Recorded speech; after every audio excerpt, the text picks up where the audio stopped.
Okay, check this out. If you resonated with I am God, but you still feel fragmented, heavy, anxious, exhausted, this is why.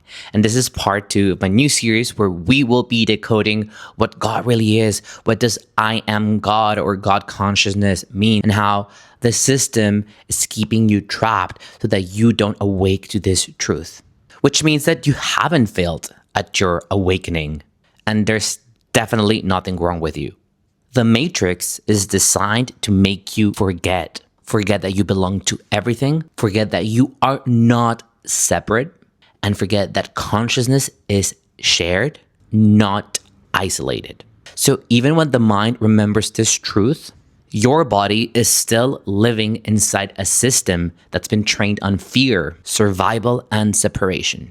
And that creates dissonance. You know something is true, but your nervous system hasn't caught up yet. And that gap feels like anxiety, restlessness, anger, exhaustion. And this is the part that most spiritual conversations skip. Awakening usually begins in the mind, but liberation happens in the body.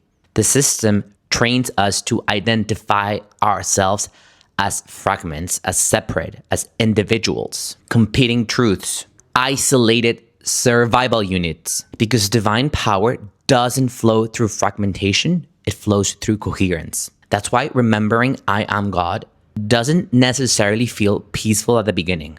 It actually feels more like you're being destabilized, broken, like your ground is opening up and swallowing you.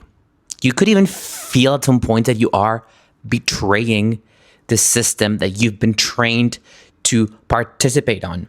But that is real initiation. That means that you are actually in transition.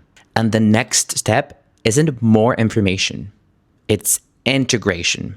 And if you enjoyed this, if this resonated with you, stay tuned, because in the next episode, we're going to go deeper into how this forgetting works, how it lives in your nervous system, and how remembrance becomes embodied, collective, and lived.